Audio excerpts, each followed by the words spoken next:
Good evening, and welcome to the September edition of the Strategy Guide Reviews Book of the Month podcast. My name is Ross Polly, and I'm joined once again another curious traveler, Lemon Shandy. Only got one left after this. So you're gonna save it for next month? I can't even believe that we've gone. You know, at this point, we've gone half a year and Ross has done nothing but I missed the one same episode. This is fucking episode beer. number 6, but I did miss one episode, which is why I have one left in the 6-pack. With us this week, month, year, today is Chris Nitz. Chris, what are you drinking? Do you have anything left at the bar there? No, it's actually, you can see it's a quarter of the way empty, and I will polish this off during the intro and go get a refill. You just filled that up like 10 minutes ago. No, I filled this up about 20 minutes ago while we were having a so much better! Much better! Hey, helping. just because you're not adult enough to drink this much doesn't mean I don't think that's how that works, Chris. Butting It in there doesn't matter. inappropriately is Blake Grunman. Blake, what are you drinking? Actually, I have two. Nobody cares. fine- Carrie, what are you Hey, drinking? hey! Nobody No, cares. no. Blake's talking. I am drinking a wonderful Hop Rising double IPA, and I also have over in the wings for later on hard root beers. Yeah, Coney Island Brewing's hard root beer.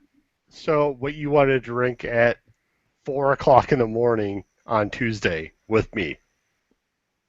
What? You were going to drink the hard root beer.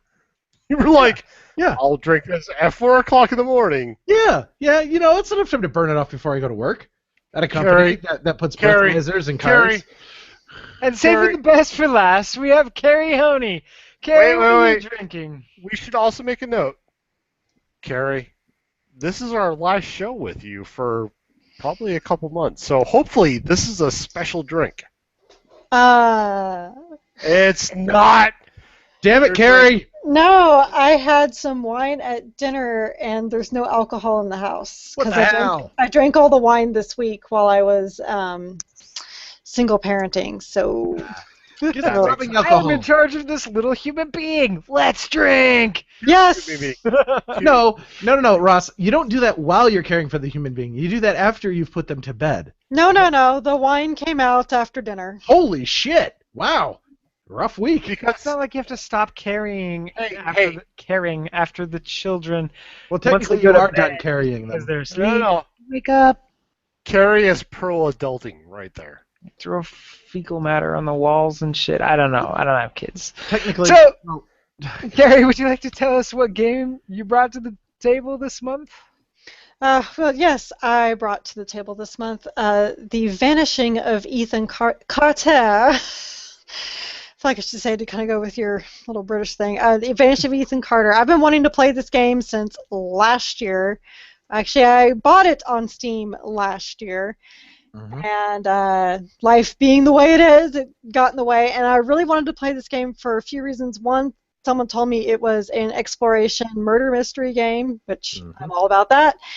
And two, it was developed by the former team of People Can Fly.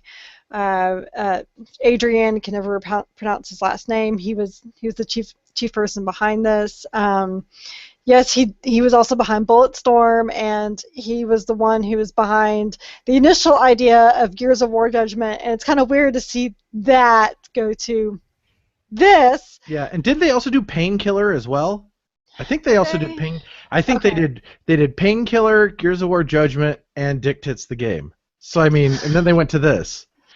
Yeah, so very stark differences, but I greatly admire Adrian for a lot of reasons. So I've been following him since he left People Can Fly with his own studio, and so I really wanted to play this. And after playing it, I am now kicking myself that I did not play it last year, because this probably would have been my indie of the year. Really? Last year. This actually, when I went to go buy it, I actually looked on, and I hate Metacritic, but I actually look at, because Metacritic actually lists like all the places that they get the review scores from. Mhm. And on Metacritic, even if you look at all the places that reviewed it, this got a really high score on a lot of places. Um, and this is something that even I hadn't heard of, and I've heard Carrie talking about it for a while, and it's like, okay, I'll play it, I'll play it, I'll play it, and eventually now we're at where we're at, and I got to play it, so it lived up to the hype that I saw on the Metacritic, and I mean, I don't think I saw a score less than 85, 82-ish. Yeah, it was mid to high 80s, or I'm sorry, mid to low 80s. Yeah. Yeah, it was like a if you're looking at the grand scheme of thing, it was like a B minus on that scale, and it was like an 80 to 85 on other scales. So. Mm-hmm. And one thing that I found pretty remarkable, if you're just talking about review scores in general, now that I actually looked it up, the user score, in this case, it is almost the exact same as the reviewer scores. Because quite frankly, you either see it being much higher than the reviewer scores or much lower than the reviewer scores. The fact that it was pretty well consistent means that I feel like it delivered the same level of quality, and it resonated with pretty much anybody who touched it, anybody who played it. So, I mean, that really does say something, especially for a studio's first game ever. Yeah. Yeah. So I was just looking up at Action Trip to see what was our indie game of the year, and they had voted Banner Saga. Oh, that's worthwhile game as well. That's a very good That's game, a good too. game, too. Yeah, see, I wouldn't have voted for that because tactical RPG and fuck that noise. Oh, so much fun, though. I love that game. I really love that game.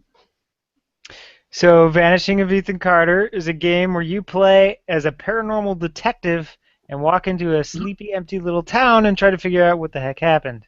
Yeah, you're basically thrown in. Like, what's really funny because I restarted my game because after I finished it, because I wasn't able to get this one trophy, there was a glitch, blah blah blah. So I had to restart it. So the very beginning is a black screen. It has in white. It says this. This is a purely narrative story that does not hold your hand. I read that and I just went, "Dear Christ, thank you!" And I just kind of cracked up because I know from the one time I got to meet Adrian, that was his big thing, was talking about he can't stand when games have those huge tutorials and they walk you through stuff. So this was literally, kind of reminded me almost of Dragon's Dogma. It's like, they just drop you in this world and like, here you go. Actually, go at it. Yeah, it reminded me a lot of Let's All Go to the Rapture, or Everyone's Gone to the Rapture. It was very similar, where they just kind of drop you in this world. There's no explanation of the controls. It's just kind of you figure it out as you go. Yep. And I like that a lot, actually. I really like that. And actually, in terms of similarities, I found a lot of parallels, actually, in between Everybody's Gone to the Rapture and The Vanishing of Ethan Carter.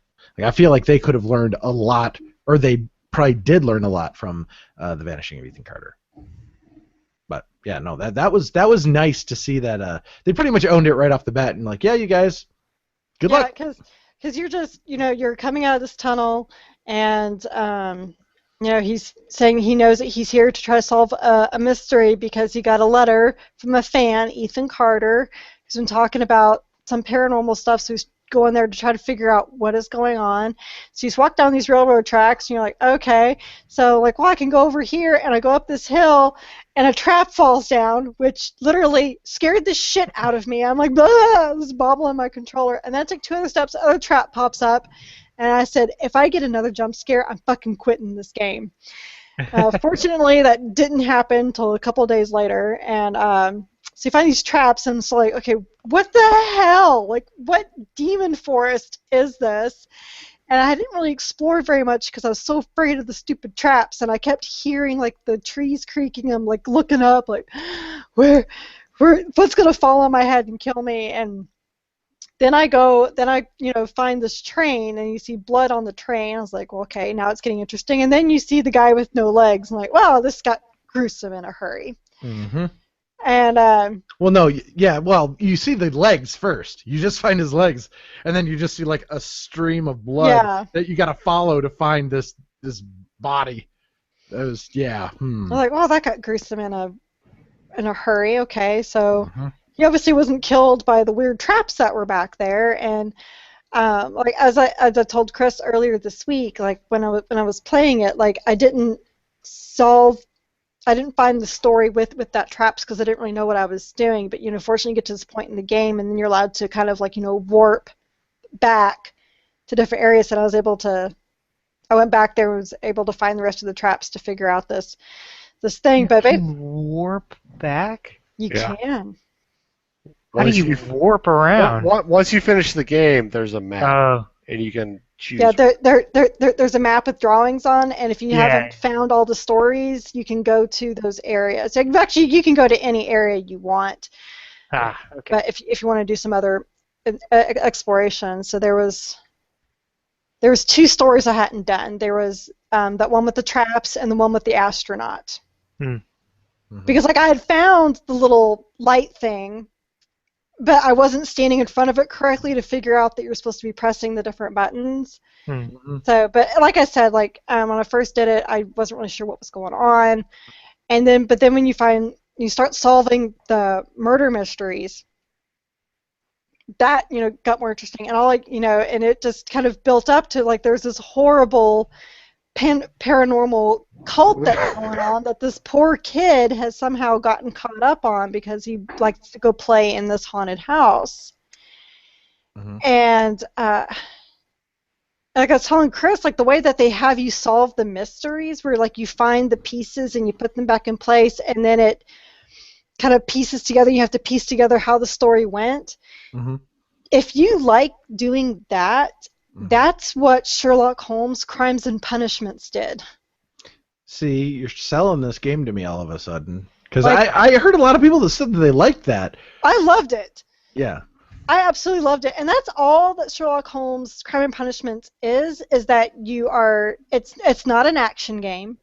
If you're thinking, like I was telling this to Chris earlier this week, if you're thinking like one of my friends, you're expecting that game to be like the Guy Ritchie movies, where there's a lot of action, you're going to be sorely disappointed because this is actually based off of the books. So there is no action. He is just there to observe. He is misanthropic. He doesn't give any fucks about anybody. But the real question is there any Jude Law? No, asshole. There's not. There's not any Jude Law. But there's so he's just there solving these mysteries, and then when you get to a certain point, then you have to piece exactly how it goes. And as I was telling Chris, you can make the wrong conclusion. So you can get the whole thing wrong. It is possible to get the whole thing wrong. What happens? You put the wrong person in jail. You move on to the next one. Awesome. Yeah. So anyway, so that's why I kind of like I kind of dug with this, and then I really wanted to know more of what happened to this poor kid, Ethan Carter, as I'm watching his family brutally murder one another. I know. One by one. Like you came from the same bloodline, yet you're sacrificing each other like you just like bought and paid for. Like what the hell? Yeah. It was they're brutal to each other. Absolutely brutal. Well, they were ready to, kill Ethan. Yeah. Because they thought he had done something. Yeah, because they thought he had awoken the sleeper. Yeah. It's like, what the hell? Like, it's crazy. Now, and then you get to other areas that are this weird paranormal thing, like that house that you have to solve the puzzle with the different stairwells. Yeah.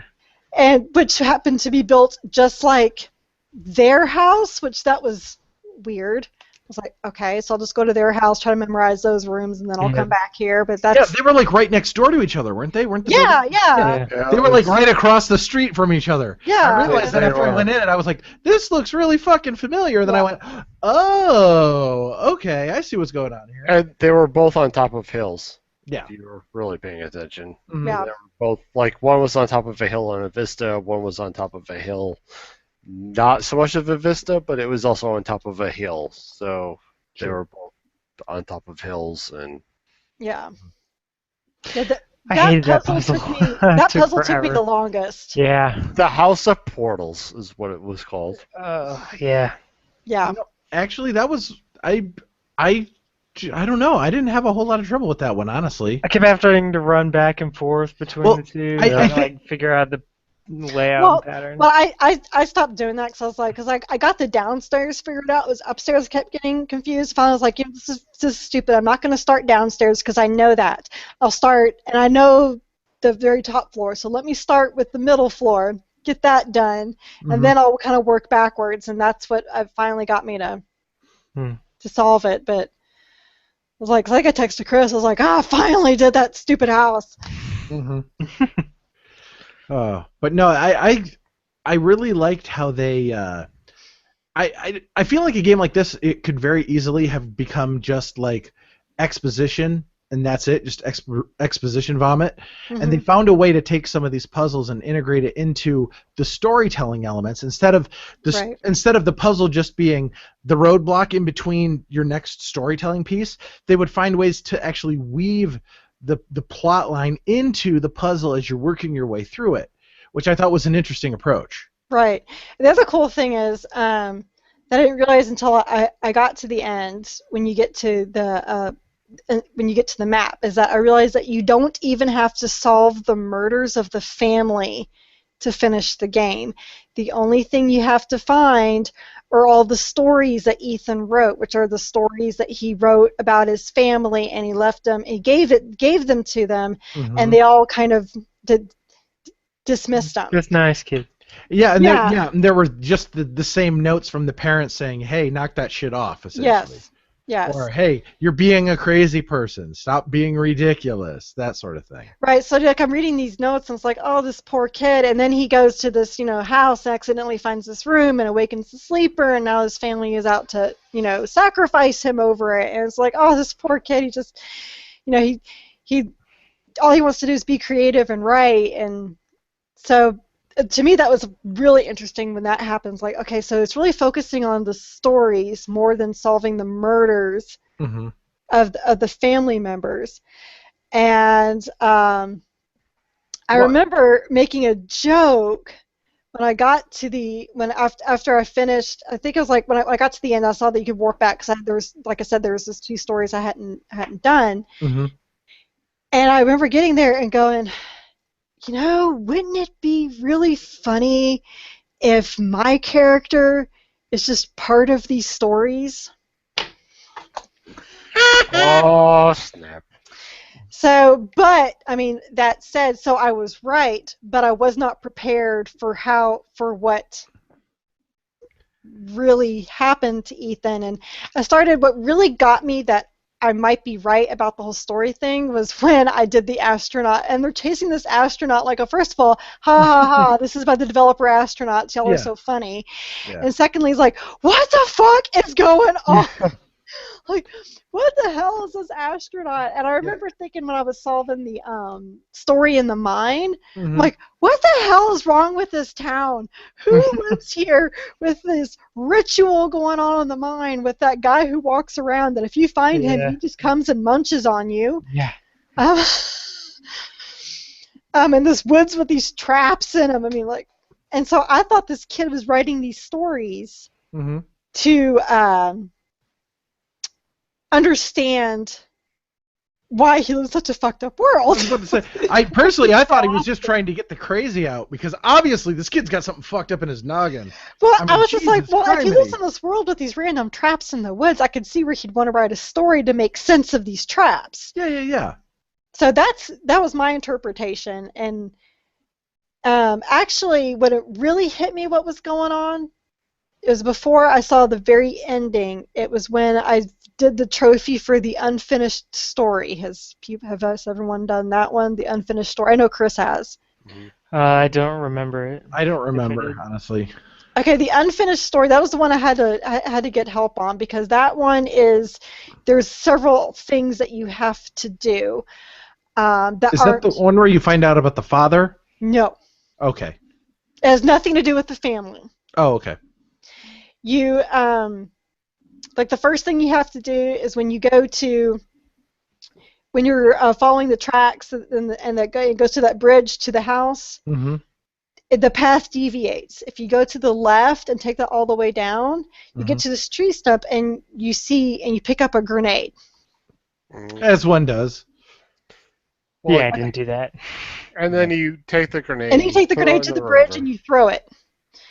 And you throw it into the water. And then after you do the Who does after you solve the murder of the father, Mhm.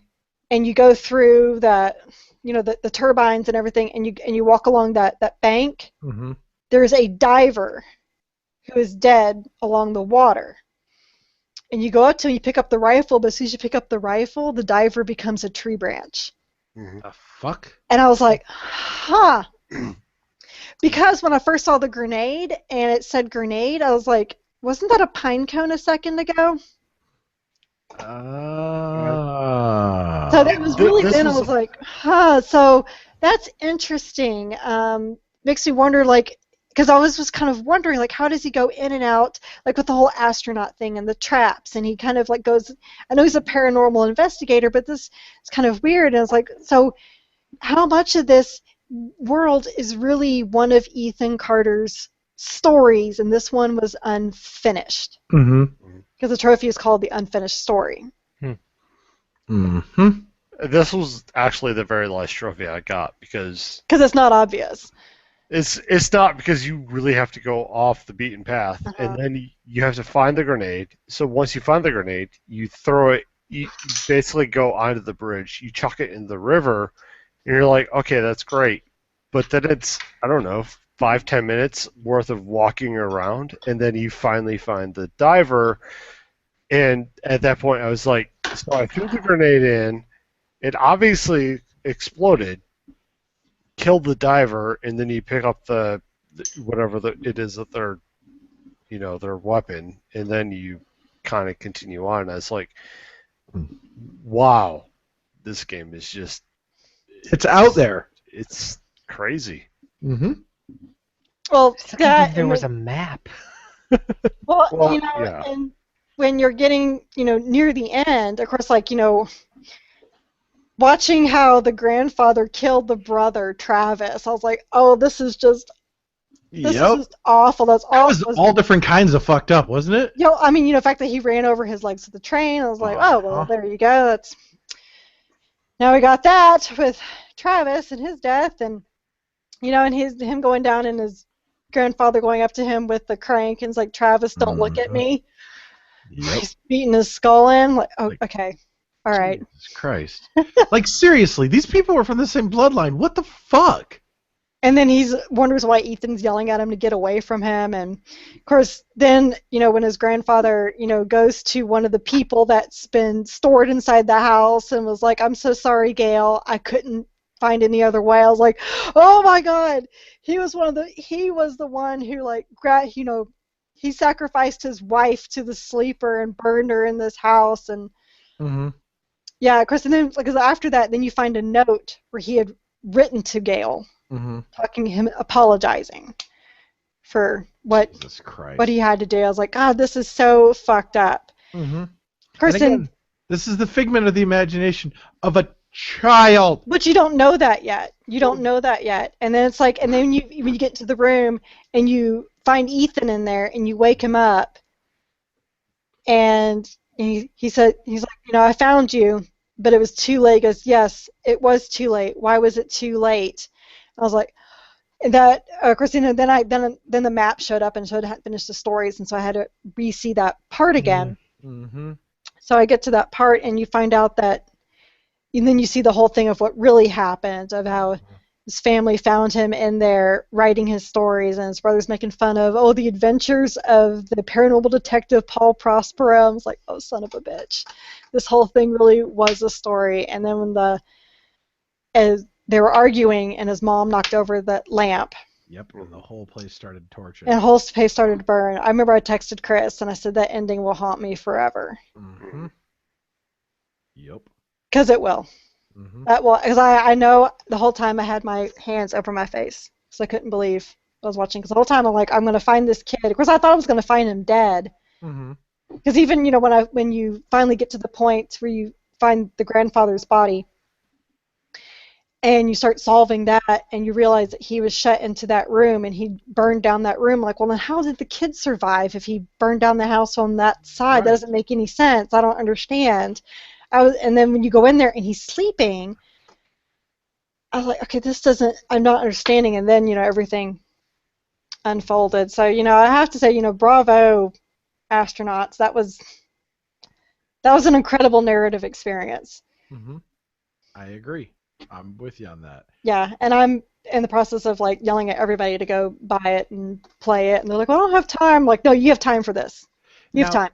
Now, I must say, though, if you're going to recommend somebody to play it, I would actually recommend that they play because if you bought it on Steam, for free, you get the Vanishing of Ethan Carter Redux edition.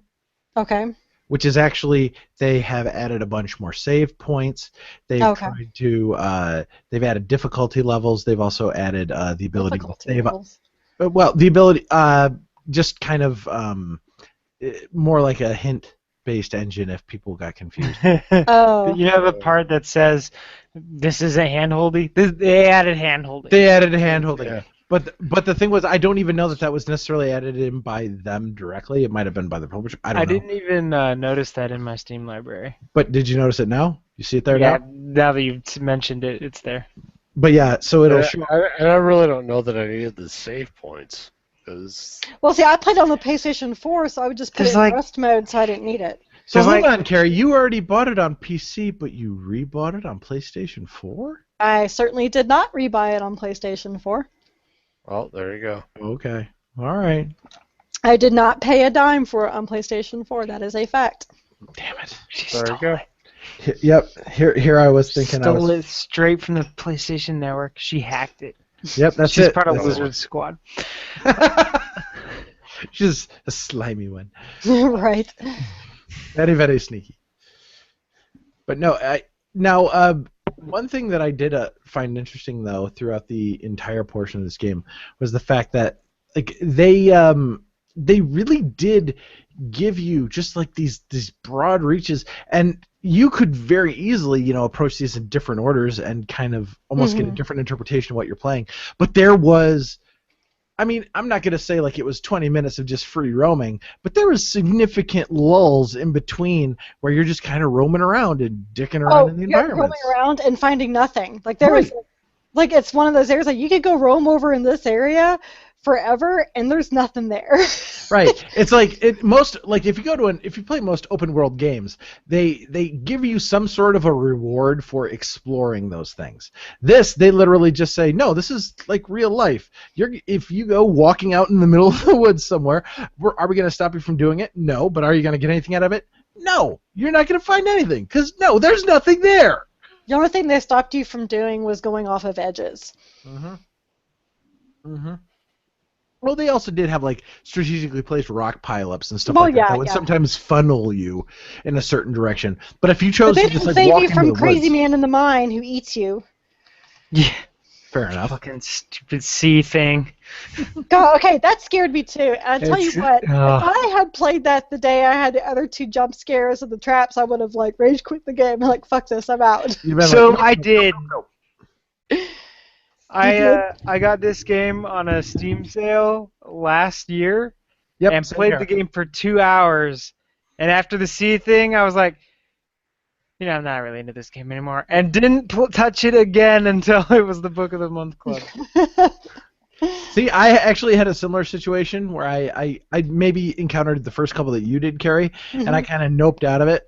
And then eventually, like you said, but I started fresh when I came back in this time because I was like, if this is as narratively driven as they're talking about, I know I hadn't experienced a whole lot up to that point, but I figured it was probably best to come in fresh and kind of experience it from the very beginning all over again.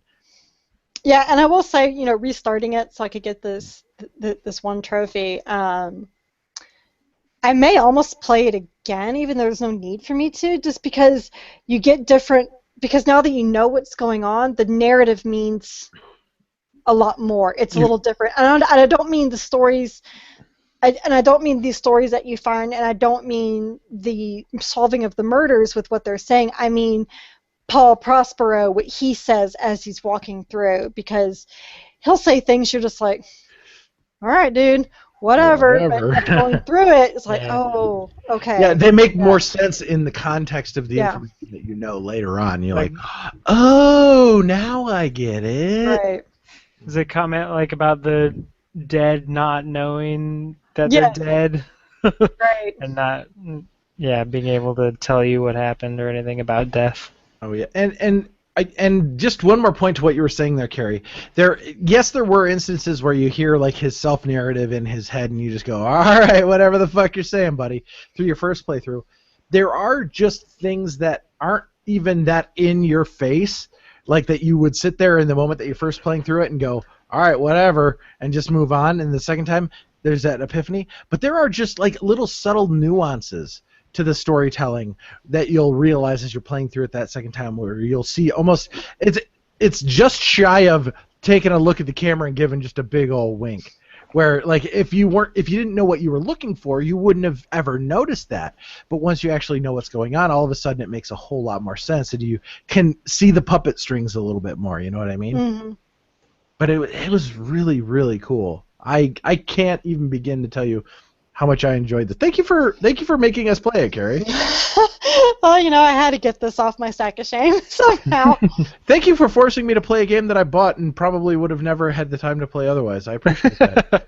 It was really funny. It was last night when I was typing up my Mad Max review, and I got on Facebook and I was sending a message to my boss, and I was like, I really want to review The Vanishing of Ethan Carter, the PS4 one. He was like, okay, the game came out last year. I was like, look, asshole, you reviewed Journey, which came out like 4 years ago. He goes, okay, yes, you can review Vanishing of Ethan Carter. And this is a much better game than Journey. I mean, there's actually like some puzzle solving in with all of the walking. It's not just walking forward in the street. I can't wait until we record a podcast in the same room so I can actually punch you again. This fucking guy. Every time. Every time! This game is way better looking than Journey. Oh, yeah. Oh, no, gosh. No, actually, did you guys did you guys happen to see some of the behind the scenes stuff with this game? Because I actually, after finishing it, I did a little looking, and the one thing that you understand about the Astronaut Studio is it's a very small team. It's a very small team, but yet the world that you have here is a pretty large world, and they designed the game in a pretty short period of time. So I was more curious, how the fuck did they manage to pull this off?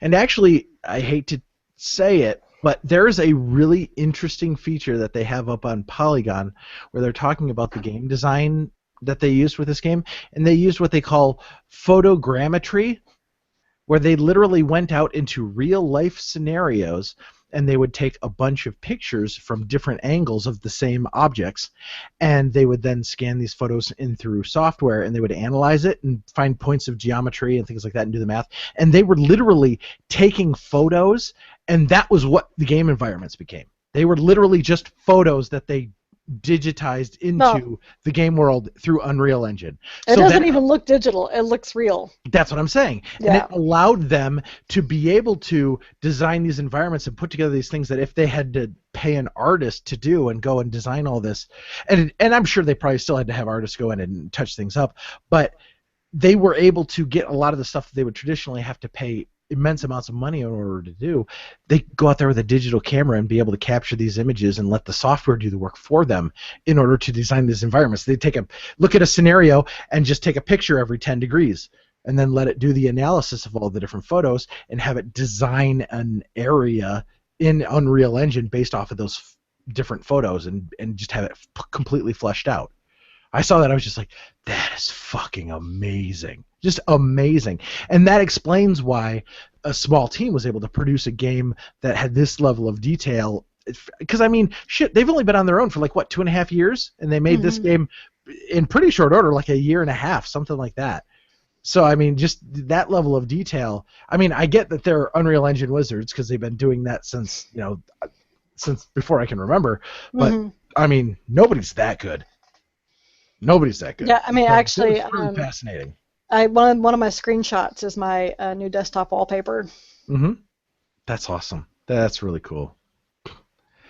Okay, so and the other thing that I think is really cool is that if you, I think it's on their blog, I believe is where it is, the Astronauts blog or a personal blog of one of the developers.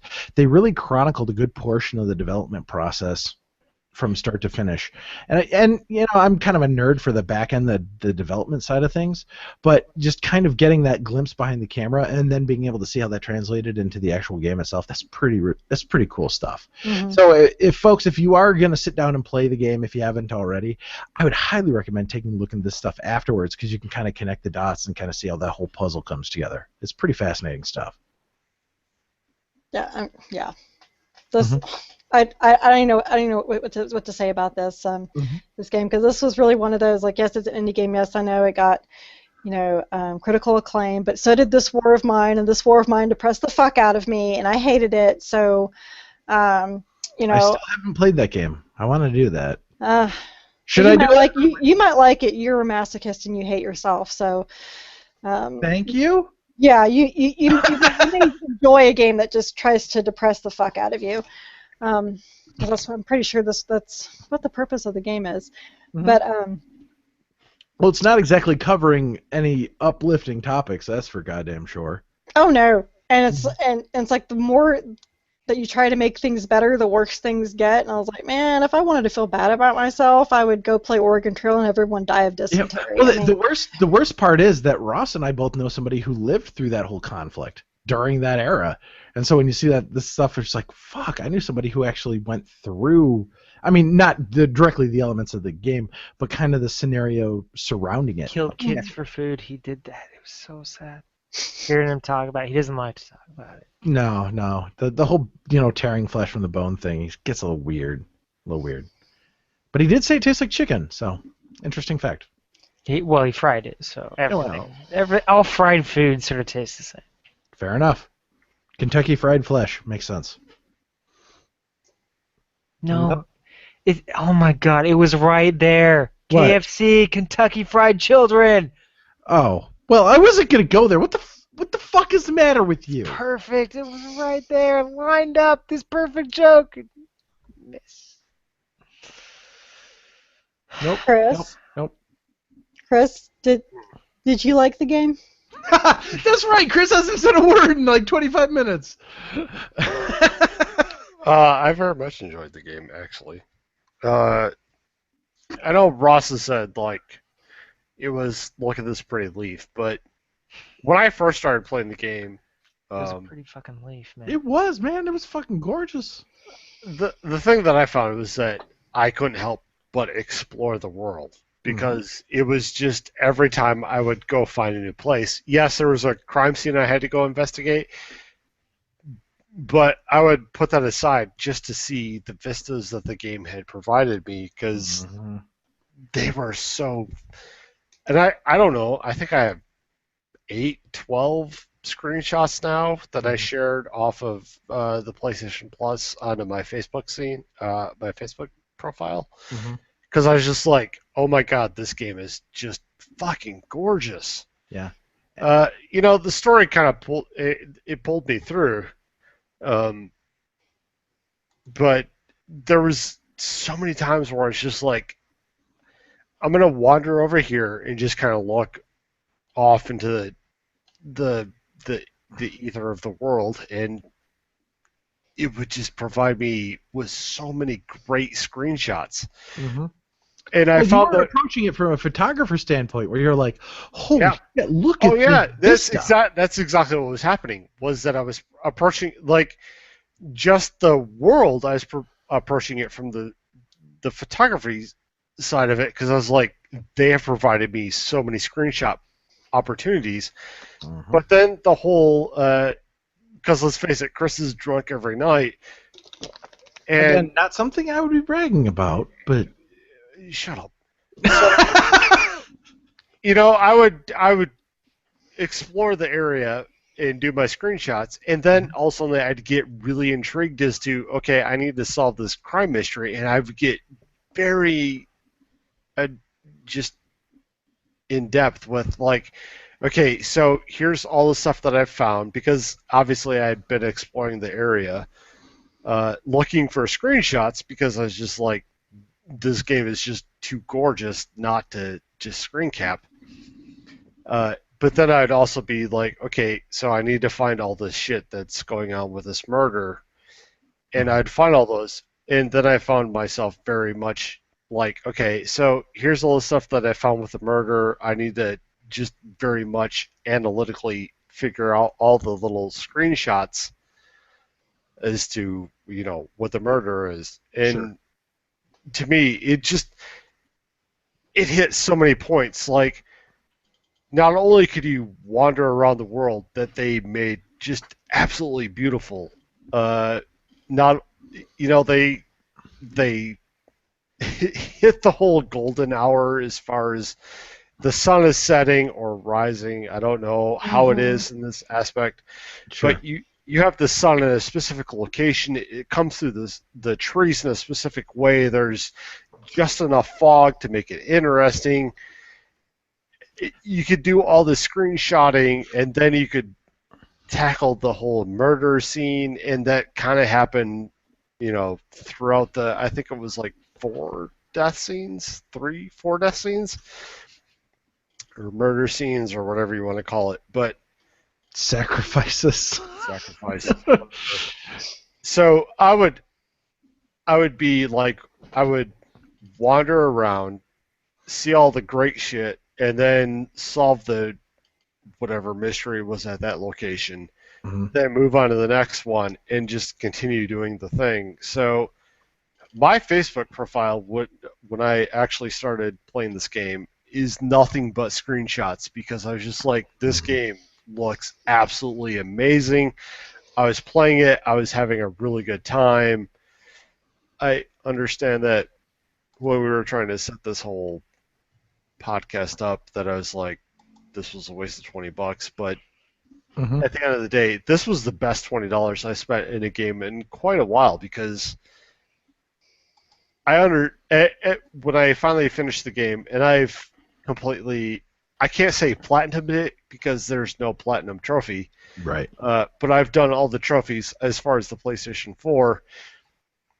When I finished it, I was like, okay, I'm not paying $20 for like the length of game, because the game is relatively short. You could actually speed the run this game relatively quickly.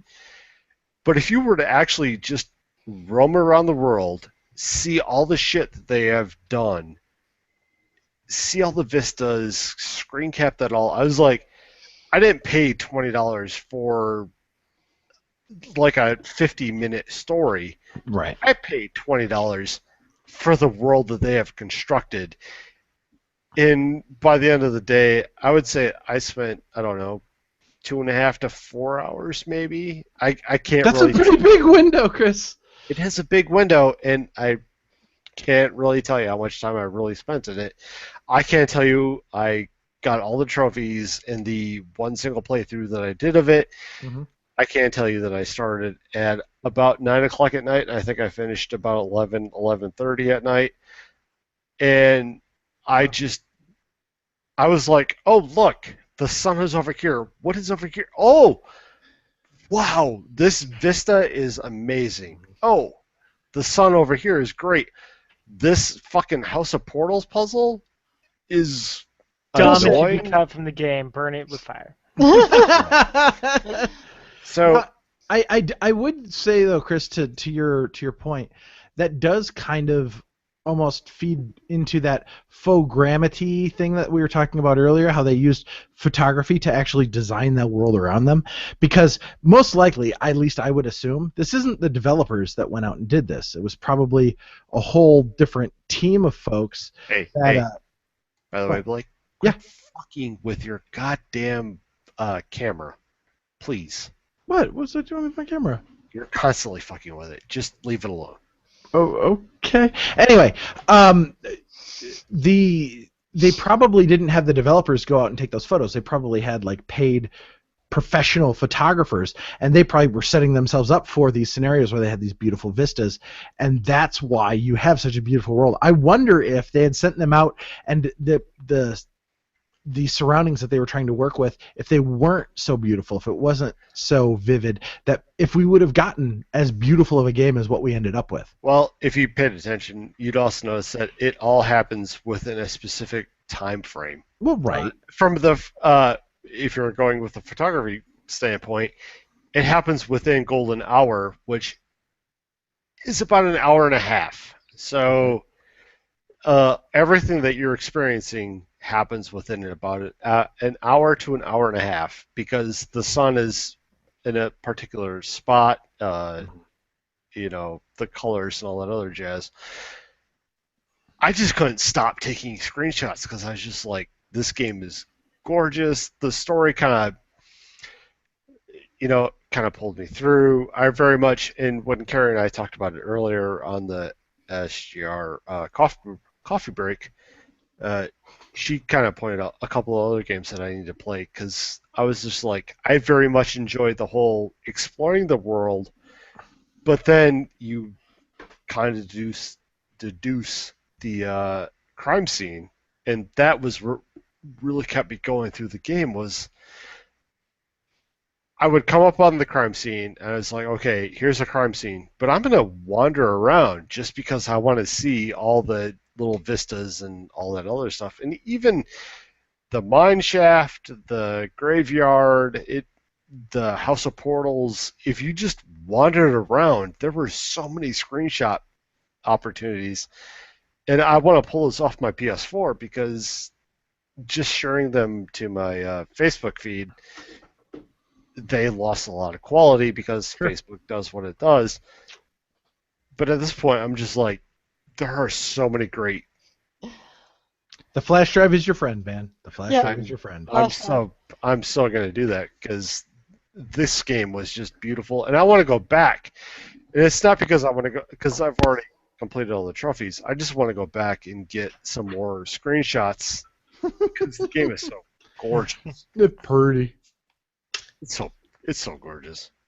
And then you take one step back and you go, "Yep, this is the same team that made Bulletstorm." What the fuck?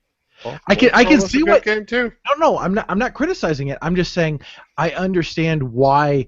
If this was the game that they wanted to make, I totally understand why they left People Can Fly, because they were going to be stuck into making dude bro shooters forever while they were under Epic. So being able to step out and do their own thing, if this is what they really had been passionate about making, I'm so excited to see what they have next. At the same time, awesome. It was Adrian who went to Cliffy B and was like, if you do another Gears of War game, you need to do this, this, this, this, and this. And they're like, well, fine, you do it. So, I mean, it wasn't like he was sitting there doing, that's all he was going to do. I mean, he sounds went to me like he inherited the game by accident. Yeah, but he was the one who went to him in the first place. Mm-hmm.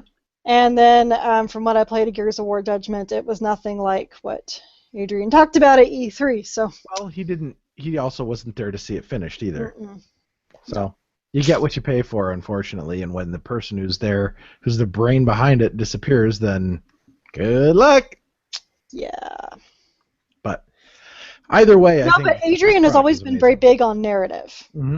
And that's what he really wanted to do. There were certain things he wanted to do at Judgment, and that was one of them. One of the things he wanted to do was the narrative, which they did have. They just didn't execute it very well, and I don't think that was because I don't think that they did it in the way that he envisioned. But I think they picked the right character to do it with, though. Yes. Sure. Absolutely. And in a weird sense, I know you guys can think I'm crazy, but there was some dark narrative in Bulletstorm as well. It actually, kind of gets deep.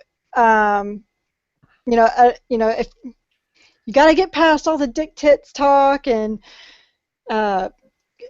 calling Ishii, sushi dick and all that. You got. I forgot about that.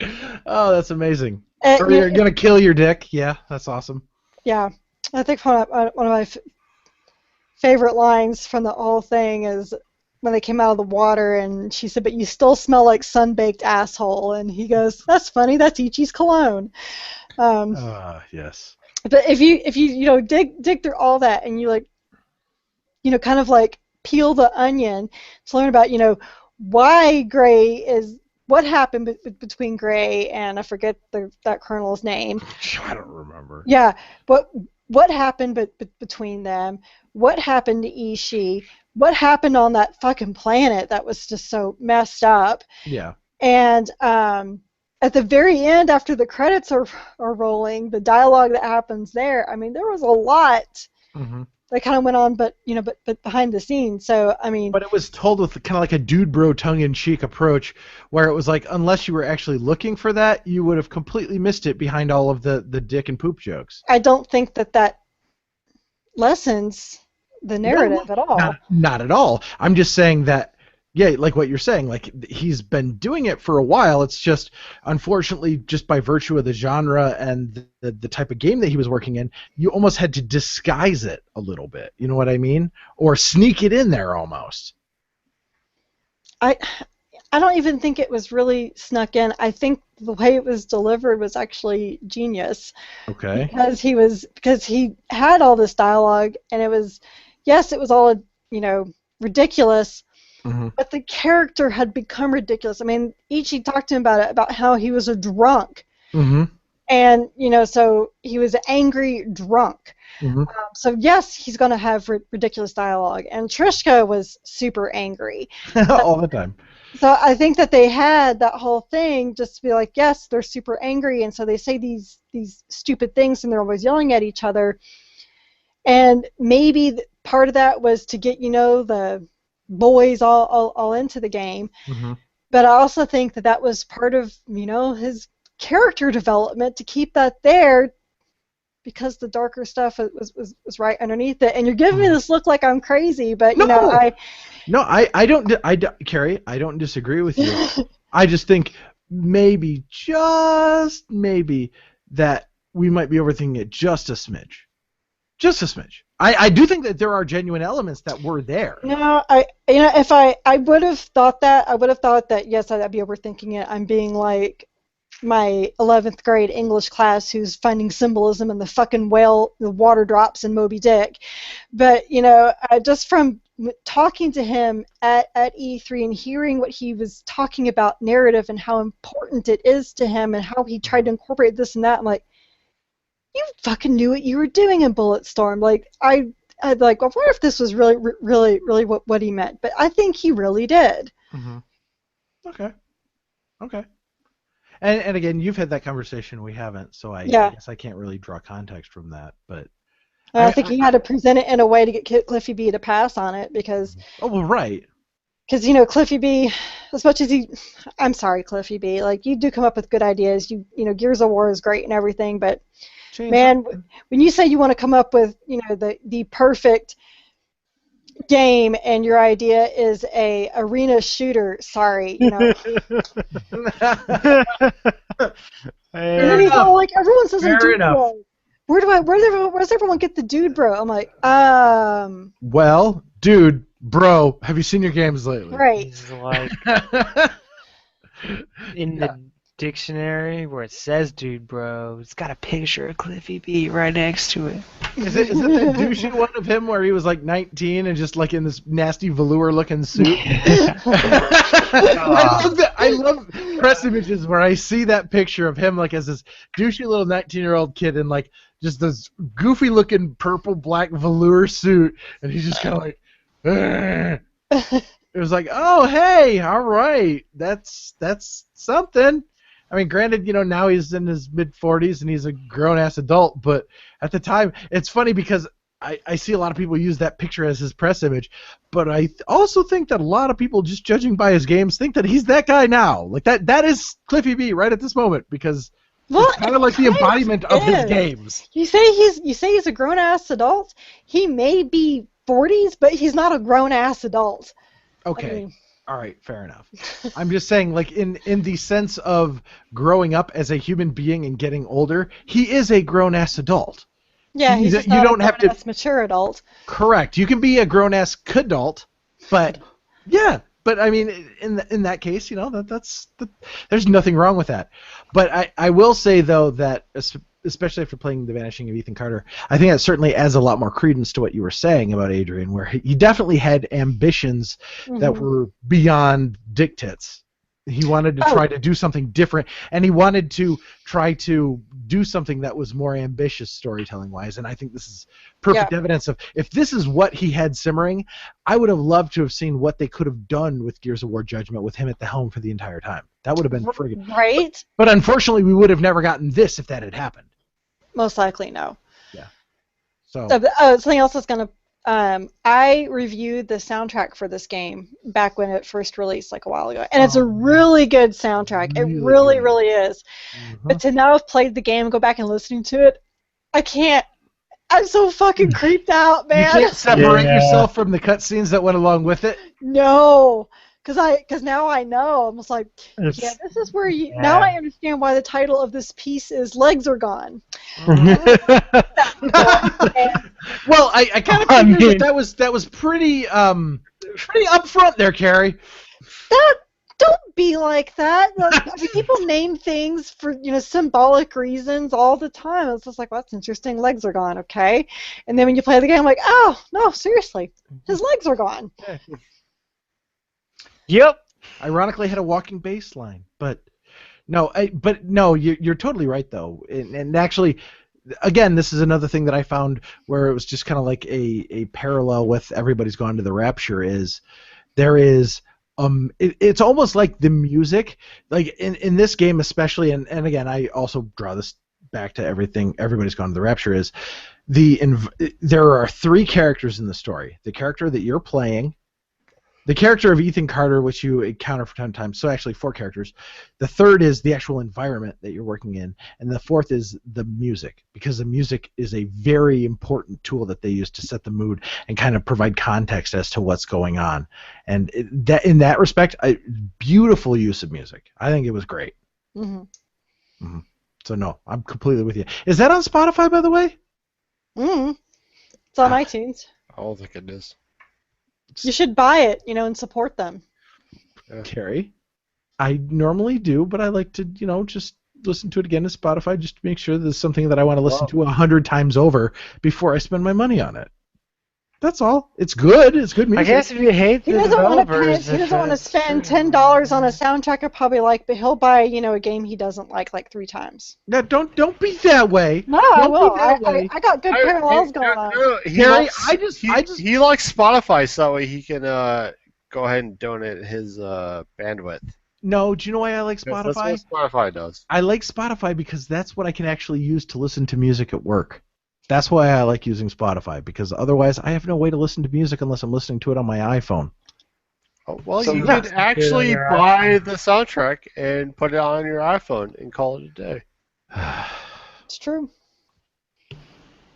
And Spotify, it's going to go ahead and use your bandwidth. Well, it's going to use my employer's bandwidth. It ain't my bandwidth. I'm cool with that. And I've got unlimited data, so I'm all right with that, too. You don't have Okay, you're a scumbag. We get it. Let's move on. Hey, it's not like I fucking stole it, jerk. So you're a dick. That's He's cool. planning on stealing it, though. He's asking me if it's on Spotify. Yeah. It's not stealing it if they're still getting paid for... No, they're not. They're really not. Chris, so you're a dick. That's Chris, cool. Hold on, Chris. If you buy a record, they get paid once. If you listen to it continually on Spotify, they get paid for every time you play it. No, they don't, actually. In perpetuity. No, they don't get paid every time you listen to that record. So you're a dick. There's a reason why certain artists are refusing to have their stuff on Spotify. But anyway, that's a whole different discussion I don't want to get into. And Blake's a dick. So, Ross. What's up? What do you have planned for everybody else that's not me? Well, next month. I'm going to take advantage of the fact that you're not going to be around so I can bend the rules a little bit. Fuck, no! There's rules in place for a reason. Just a little bit. No MOBAs! And I do have a backup in case you guys try to reject this, but you're not going to reject it. There's no try. We will. We'll throw it out right on this ugly little ass. Shut up, Blake. My suggestion is going to be Until Dawn. Oh, you didn't see that coming, did you? Shit. That's Until a $60 Dawn game. Is a $60 game. Thank you for waiting, because I would have said fuck no. Is a PlayStation exclusive $60 game. Yeah. Which I have a copy of that I can let Blake borrow and play, and then when Chris gets back from his travels, he can borrow it from Blake. So you don't have to buy anything. You're yelling at me for listening to music on Spotify. So you You're don't going have to to pass buy around your anything. one copy of a game. I know you what a scumbag. cheapskate asshole you are. As you can see, I bought the copy of the game. I already put my $60 in. But knowing what a jerk Who has you my are, copy? I'm going to Who go has ahead my and give it to copy you. of? Yeah, I'll give them back to you both at the same time. Yeah, We got you- the order here, which I've not played yet. Yeah, and you then motherfucker. Until Dawn, which you'll play. So Until Dawn is like a teenage horror movie That's mixed choice-based. with heavy rain. Yeah. So the gameplay is all very heavy rain-like. Moving So can I get an out because I've already watched a lot of Until making Dawn? decisions. So like Well, heavy I mean, rain this with a is lot more angst. easier for you to talk about it since you're not going to actually play it, Chris. No, we know Chris will never play. You just watched it all. I've already watched a lot of Until Dawn, God actually. damn it. Perfect. Well, that works because then you don't even have to play it. Ross, you don't talk about this with the people that we're actually going to be doing this podcast with in a month. You have this discussion Maybe. offline. Maybe. The game is I don't know. I think watching through it, you can, if as long as you went from start to finish, So you're encouraging people to just watch it on YouTube instead of buying it and playing it. It's not YouTube. It's actually Twitch. Oh, much better. Okay. Sorry, my bad. So I think this is a good game to play with other people in the room who can scream and yell at you to make decisions and stuff. But the cool thing is there's like 8 characters in the game, and depending on your decisions, all of them could live or all of them could die. Nice. So it's very It's like the flexible. Oregon Trail. It's flexible into certain scenes being or characters being in scenes or not being in scenes based on whether or not they're alive again. And the story's actually pretty good, so I thought I would So, bring Blake, this up so you guys can play it and we can talk about it in like a special spooky Halloween episode next Blake, week. Ah, I see what you do. It's Okay. good, I'm huh? thinking. that's fantastic. Blake, you and I both have to agree because well- at the current moment, this is like a $60 game. Yeah, that's pretty. Again, I can let you borrow it. How long is this game? It's about 8 hours. It's not very long. It's not. So I almost if- want to ask what's behind door number 2 at this point. Oh, you don't want to know. It's fine. you don't want to know it. It's League of Legends. So, I Blake, will make you play League of Legends if you don't do We'll this. find out it's fucking Destiny. I'll be like, God damn it! I know I should have picked door number 2. no, Blake, are you good with this? Because obviously Ross is willing to lend this to us both, and we All right. can make the podcast happen If within the next month. So you have about 3 weeks, because it's about what I'm on the road. Carrie, what am I reviewing in the next 3 weeks? It doesn't matter. 'Cause- FIFA. FIFA, Oh, Rock Band in that FIFA. window as well. That's it. Okay. My backup game is longer, so I think you can do. You know what? this Okay, game. if I can borrow your copy, then sure.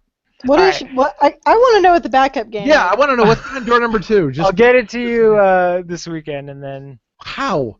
I'll drive over to your house Oh, okay. And put it in your and robot. like hand it Yeah, to you. God forbid you would want to have physical interaction with me. I mean, Wow, that's both of exciting. us have seen Carrie in between the last time we've seen each other, so That's not Wow. it's pretty bad. Is it That is true? pretty bad. Really? Yes. Holy fuck. We're in the same town! Right. So we should probably Well, like we remember used to who work at each the other same are. office, and that's the only time we would see each other. Yeah. And then it was sad. normally just casting leery gazes at each other, like, what the fuck's It's like, that why are dude's you still problem? here? By the way, there's still Jolly Ranchers somebody bought. Do you want to like swing by and eat them all? Because Yes, no I one do. in the office is eating Jolly Ranchers because they taste like shit. Dude, put him in a Ziploc bag, bring him to me when you bring the game. I'll consider Okay. that my fee. Your fee for Yep. borrowing my game? Yep, exactly, to borrow your game and play your game on the time that I don't have. So yes, and I will eat your Jolly Ranchers while I'm playing it. So you won't get a narrative about the game, you'll get a narrative about the Jolly Rancher I was eating during that scene. Okay. I'm all for it, let's do this. Yeah, and you could crank this game out in a weekend. It wouldn't be bad. You Although I do make it recommend- sound like I have time to just sit I down and recommend playing it at night. So you know, At the current moment, you do have time to play this game. Okay, all right. Get it in before all the I mean, November's gonna before my hit, wife Fallout gets it 4 is out? gonna come out, and nobody's gonna have time to do anything about Oh, it. all right. I mean, let's face it, November, fall. I mean, we should just say November is Fallout month. Yeah, I'm with Ross on this. November. I mean, it's is all fall we're gonna month. be playing. I mean, fuck. Yeah, you're probably right. Yeah, fair enough. All right. Jesus. All right, but I am curious. All right, I What will is door number 2? Yeah, what is door number 2? Well, I had several doors, but what my next All right, one. I want to hear what your say, door number 2s are. Well, the next game I was gonna say was City Skylines. Mm-mm. That would take a long time. Yeah, Nope. wow. Nope. What Yeah, were the other ones? way better. I mean, I want to play it, but yeah, it's not. And then I was kicking around. Well, Life is Strange, but Carrie would probably want to play that one. Yeah, we could wait for Carrie on that one. She has Well, I mean, episode 5's not even out yet. The last Right? episode's Yeah. Right. not out yet. Massive Chalice and The Massive- Long Dark. See, Massive Rather Chalice would things I be. was thinking about playing. See, Massive Chalice would have been a good one just because it's free. I like Ross's. Massive Chalice is not free. Well, it was free if you had PlayStation Plus. Oh, you guys still use that thing? Oh, I never come ever on. played the game, so I stopped paying attention to it. You didn't. I like- download them just to I have did them on not your account? download that when it was free. Really? Like, I don't do what you do. No, hold on. It, Massive Chalice wasn't even Massive Chalice wasn't PlayStation Plus. That was Xbox games with gold, I think. well, I didn't that's get it. also I didn't get it then either. I don't get everything that's free just because it's there. See, I don't get it. I'll just tie it to my account. So if I were to ever It's get the the same win that I thing. want time when to, I log into the PlayStation. no, there's a Network- big difference to my data cap whether I'm downloading. Oh my god. Okay, so you don't download it. I don't even tap it. Gary doesn't tap it, guys. I'm not. Nope. Not taking it. Nope. I'm not touching it. Nope. I'm Not touching it. Not touching it. Well, technically, if you're not tapping it, you're not touching it. Because that joke is just. I can't even do that. See, that was too immature for even Chris to take, and he's a so creepy easy. molester type. Come on, I Ross. can't even do that. Man, Ross. Carrie can You know tap what? or not tap whatever she wants. No, we just stop. Just Dude. stop. Yeah, I can actually. I'm tapping my desk right now. Yep. Tappy, tap. Yeah. I'll tap my phone. Oh, I want to tap Carrie. Never mind. What? Okay, so now it went bad. Okay, that went horribly off the rails. Yeah, it What did. the fuck, Chris? He's been drinking since 10:30 in the morning. Morning. 12 o'clock. Thank you, Ross. High five through the internet. Yeah. All right, cool. So, Until Dawn. Great. Until dawn. That's what it is. Breaking the $60 rule by being the only. Or tapping that $60 rule. By giving us your copy of a $60 game to play. Yeah. Yeah, all right. I'm going to tap Ross's copy. Oh, it's so bad. Let's just go. Let's just end this. Let's just go. Chris, we actually have to talk about what we've been playing. I I know. don't have to. I know, but Google's probably going to fuck this up at this point. Cause All right, you guys. You played Destiny. Took some king, I guess. Yeah, we took that motherfucker down a peg. Though technically, you can't actually finish the raid where you actually take down the Taken King until the day after we record this. So tomorrow, Perfect. yeah, tomorrow afternoon, I believe the raid opens up. Is that right? Tomorrow, 1 o'clock Eastern is when the raid opens up. I'm assuming Okay. PM or AM. 1 p.m. Okay. That's a relative question. I got up at 3 a.m. to play the other one. So I've been playing NHL 16. The only thing you need to know is it's good this year. So Is Do it? they actually Hockey fan. do they have all of the features this time? They have all the features I care about. What features are still missing? Well, I don't know, but I All care of the about rest the of pro them. mode, and it's back to normal. Playing my character for the Portland Winterhawks in the Western Hockey League, trying to get drafted. Whenever I score, they show people in the crowd hanging up a sign like, "I wanted Ross Polly for my birthday, but So- all I got was these tickets." So I am curious, is that UHL or is that higher above I said UHL? Western Hockey Well, League. dude, I don't know the fucking hockey leagues. All I know is UHL was one that was like local to where I was at. It's So you didn't same really as, listen- like the CHL. So it's like the kids like just above high school age that get Like drafted. 19 to 23. Yeah, it's that group who get drafted into the NHL. They So it's usually go minor down. leagues. No. Minor leagues would be AHL. Jesus Christ. So after you get drafted, you usually end up in the AHL, which is All right, the minor leagues. I already until you go regret up this into discussion. I'm very It's just sorry. like baseball. It's baseball basically. No, You get baseball drafted, they then use. you go to the minors unless you're really good, and then you play in the majors.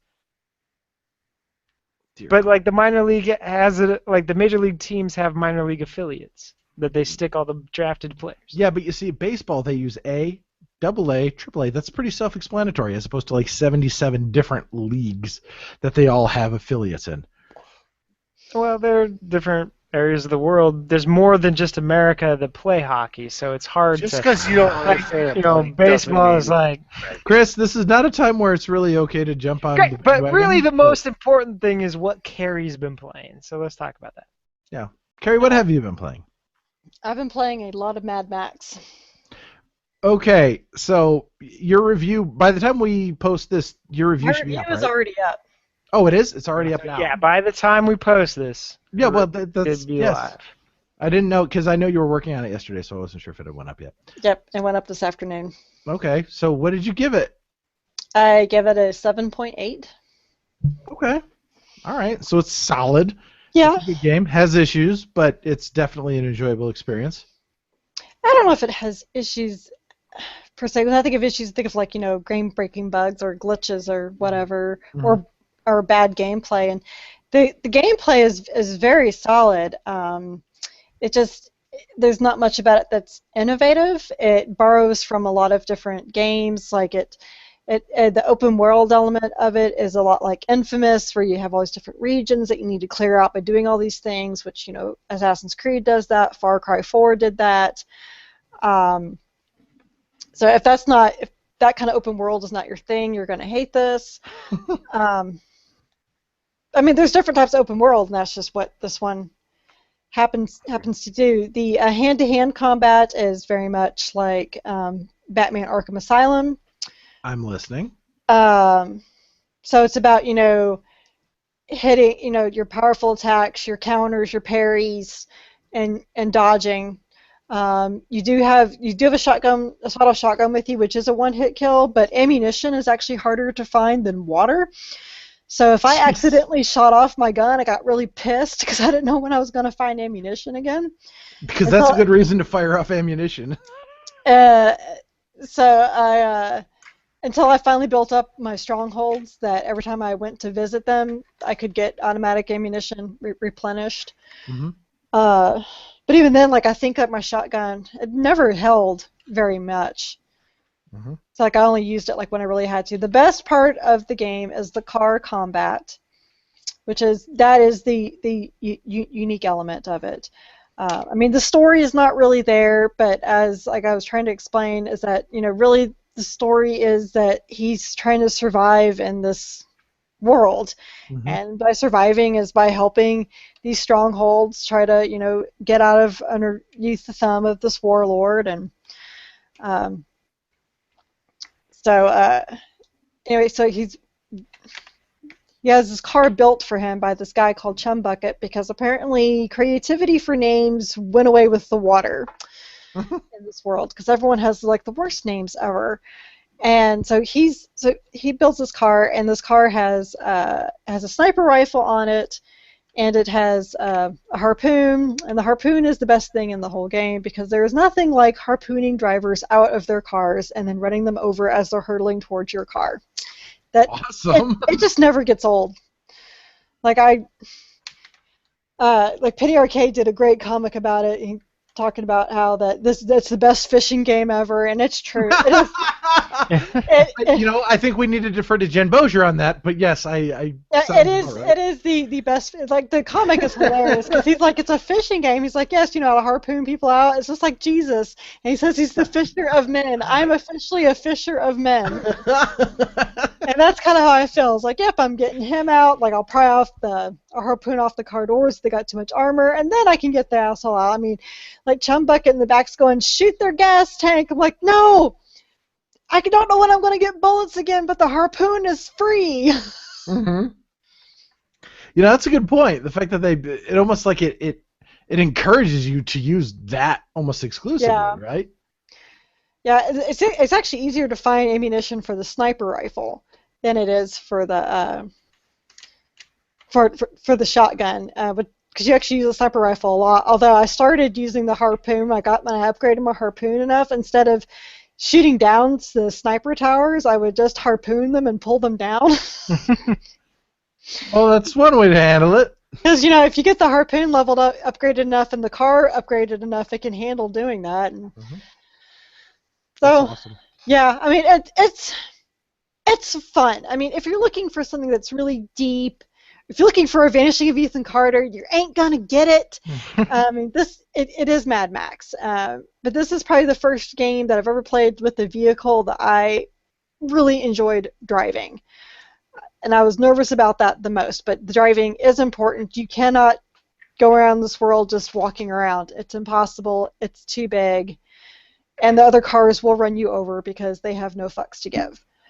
Nice. So, yeah, I mean, there is a curve with all of that, but man, once you get it down, the game is so much fun. Mm-hmm.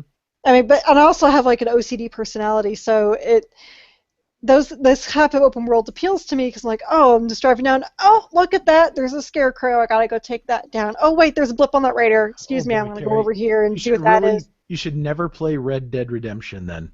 And then, actually, I have not. And it's a great game. That game is fantastic, and it would destroy you if that's the kind of stuff that takes you off the track. Actually, I don't know, because if Red Dead is like a Skyrim, then no.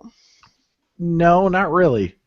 So, I mean, like, as Chris and I had a big discussion about what we like and dislike about open world games, and where Skyrim lost me was that the exploration, I just couldn't get that into it because you find this other random thing, but this didn't seem this overall goal to it all.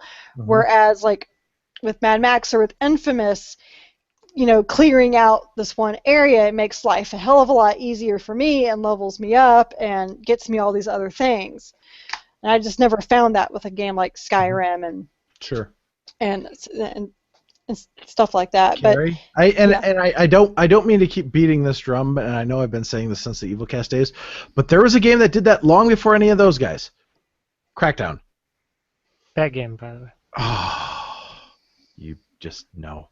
And I've never played Crackdown, so. Yeah, and Gary, if you'd like to borrow my copy, I'd be more than happy to send it to you, but I know you don't have any time. I do not have time. Were they HD one of those before the new Crackdown, or not? I not that I know of. Yeah. All I would say is God help you if they decided to re-HD Crackdown 2, because that game was just...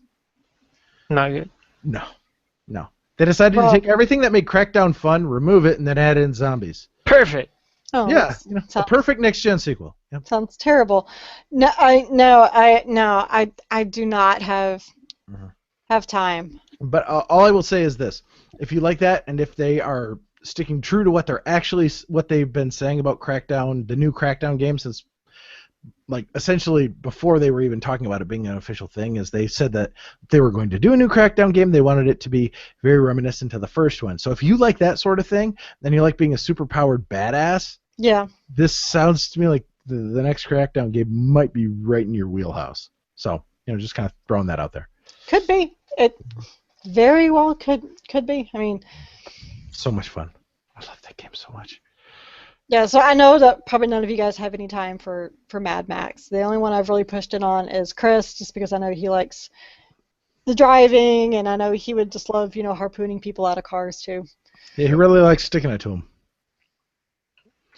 Oh. Is that a joke?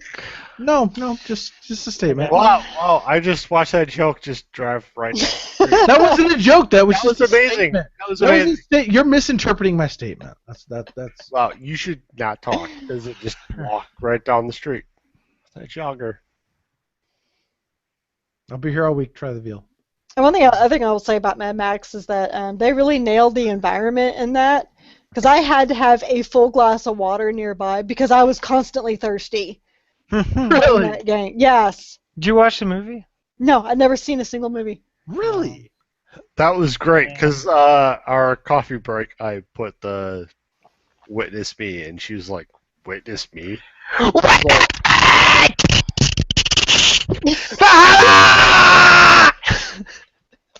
Yeah, there is none of that going on in this I'm game. pretty sure about a quarter of that came through on my line. All I heard was just like random yelling and walking. Yeah, have you seen the movie? Yeah, No, I well, haven't. this game actually takes place Before. before Yeah. the movie, Yeah. and Which one? it's set in the Yeah. world, but it's nothing to do with the movie, which I kind of liked. I like it wasn't that much of a movie tie-in. Yep, Yeah. I don't think it would have been good if it Mm-hmm. No, I did the movie. no. And based off what I've seen from people that have actually played it, they've all said it's a great game. As opposed to Unless you're from Polygon, where they're just Okay, well, okay, I did read that review when I was halfway through writing mine, because it was the first time I read it. And I see what they're saying, and basically I got to the end of it, I was like, you know what, this type of game was just not his thing. Mm-hmm. And I bet if you asked him to play Infamous or Far Cry 4 or maybe even Crackdown, he might say the exact same things. That it's monotonous, it's tedious, you do the same thing over and over, there's all these collectibles, blah, blah, blah. Well, you know, and actually I've kind of gotten to, I may do a feature on this, that I'm really tired of the argument of I don't like this game because it's repetitive and tedious, because every game has tedious and repetitive elements. It's just a matter of finding the repetitiveness that you don't mind. Mm-hmm. Like, if Ross is going to try to sit here and tell me that League of Legends is not repetitive, he's a fucking liar, you know. And it's just, you know, it's like the people that will say that they can't play this game or that because it's so repetitive, yet they're the ones playing, you know, Super Mario Maker. Well, okay, how is that not repetitive? And that was one of the big complaints in the Polygon review was that this is repetitive. You do the same thing over and over. Well, guess what, Bucko? You do that in a lot of games, and that's cool that you don't like this particular one, but I feel like he didn't take that into consideration when he gave the score. Like, he almost gave the score like, you know, this was not my thing, therefore it sucked. And I disagree with that type of approach. I am actually 100% with you, Carrie, because you can not be quote unquote what they'd be considering like the target audience or a fan of that genre, but you should still be able to, as an objective reviewer, be able to take a step back and go, they're doing a lot of good things, and here are some of the things that they're doing right. And if I was somebody who this was my type of game, this is what I would think of it, and, you know, kind of put yourself in those shoes. That is a more practical approach as opposed to, I didn't like it, bad score. Right, like there's this game, this indie game. It's not really an indie game, but the PR company basically kept harassing me for it, and I really like this PR company, so I was like, okay, fine, like I'll look at it. It's called The Escapists, and I played 20 minutes of it and said, I can't review this because I fucking hate it. I hate everything about it. And I looked at it on Metacritic, and it's done very, very well. And it's just apparent this was just not my thing. If my boss came to me and said, Carrie, you're going to have to review it, I would have sobbed in the corner, but then I would have gone over there and done my best. But yes, I hated it. It was a chore. It was torture. It was awful to me. But the strategic elements that they had in there were brilliant. I just hated it. And of course, I was talking to a friend about this today, and he was like, well, isn't that kind of a cop-out? It's kind of like the person who makes a strong argument, and then they say, well, I don't know what I'm talking about, so, you know, maybe I don't always know what I'm talking about, so whatever. Like, I don't think that's the same thing. No. As, you know, because there's movies, like, for example, like with movies. Some of the Oscar-winning movies, I don't particularly care for. I'm not going to sit and tell you that they're awful. There's not my thing. Yeah, and it's one thing I think that really good movie critics are able to do. Well, there's a difference between being objective and apathetic. And if you're being apathetic about it, then you're going about it the wrong way, because you should be coming at it with the approach that you're trying to find the good things in things, as opposed to, it no worky for me, I'm just going to stop. Like that's not the approach that you take. I mean, really, Right. that's not productive for your audience that's trying to read it, because you should be telling them what the good things are, because they should see whether that resonates with them or not. And the other side of that coin is that if you're like this raging fanboy over or fangirl over something, you have to dial it back. Oh God, I know. Oh boy, it's do I know that.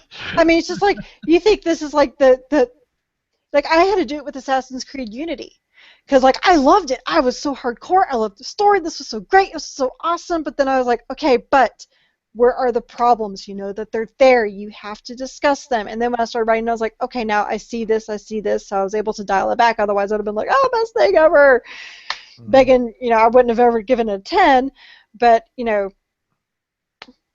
so like I think that there's both things. I'm not going to go as far as to say Polygon. I'm not like Penny Arcade accused Polygon of having an agenda to get PR clicks, and because I know this particular writer, I wouldn't say that because he doesn't care that he doesn't think that way. But since I do know him, I also know that he's the type of guy that he is very much of what I think is fact. He thinks a lot of himself. Well, most of them over there do. I think that's a requirement to get into the door. Yeah. Like your head must fit here. And by here, it's like a set of field goal posts. Yes. So. And actually, Carrie, no, I'm in the same boat as you are, because I'm going to be doing one of the Destiny Taken King reviews. So it's like I've got to dial down that fanboy, because if you were to ask me the day that Chris and I played, oh my God, this is the best thing ever. Where now I've been away from it for a few days, and now I'm kind of taking a step back and going, all right, so what is this experience missing? Right, and that's actually a good thing that that you and Udarosh are kind of doing it together. Absolutely. Because he hates everything, and you're like diehard fanboy over this. So. But at the same time, I do think honestly, and I know you probably haven't listened, so that's perfectly okay, because I know this isn't really your bag. But between the podcast that Chris and I did covering Destiny, and we've done two different ones of the Power Button, one like about a month after the game came out, and then the year-end wrap-up. I would say that I've been pretty critical of the game. It's just a matter of I can still see past those things that bother me to still overemphasize the part that I enjoy, and that makes it okay for me to continue to keep coming back to it. But at the same time, if there's an issue, that's a problem. Absolutely, that's a problem. But they're committed to fixing it, and they have been. But at the same time, if it's an issue at the time of the review, that's the way it is, and you've just kind of got to, deal with it. So no, I do think that judging, I kind of did a cursory glance over your review here. I think that you're pretty fair with it. I mean, you weren't like no like game, Hulk smash, no talk about game. Like you were very much just kind of giving it the fair, objective viewpoint, and I think that's the way it should be done. Which review, Mad Max? Yes. Okay. Yeah, Mad Max. As opposed to Polygons, where it was really very, very slanted and one-sided. It just kind of felt like they came in with a bad point of view. The thing is, he didn't like it. That's right. And that's fine. However, and that's more than fine. You don't have. I mean, you think I like every single game that I give a good review to? No. What, Russ? He's like, yes. I mean, yeah. It's like I remember reviewing the third birthday for Games Are Evil. I hated that game. I don't even remember that game. What is that again? It's a PSP game, so that's why you wouldn't remember it. Was that a Square Enix game? Yes. Okay.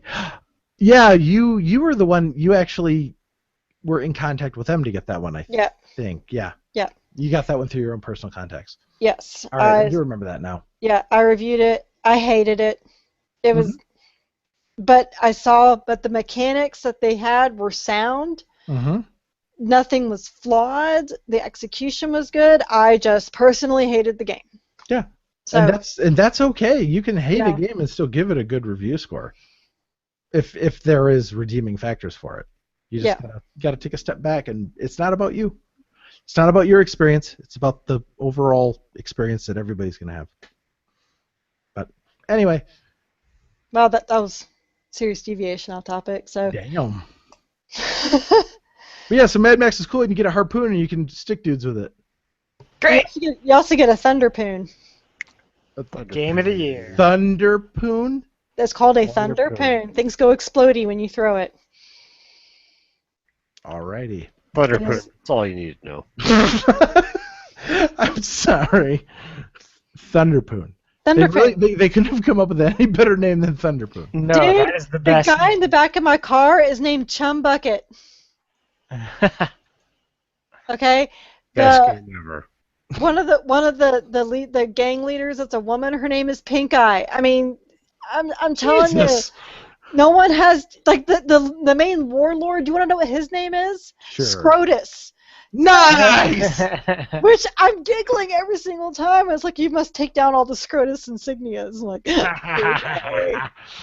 All So I right, get to neuter Scrotus. So yeah. I mean, there's nothing good about any of the names in the game. The only one that has a decent name is Max. That's it. It's okay, Carrie. You know, it's an open world game. It doesn't have to have good writing. It's just supposed to have a lot of shit to do. And it does that. It has plenty of stuff to do. Nice. All right. So anybody else have any other games that they've been playing that we should talk We'll about? talk about one each.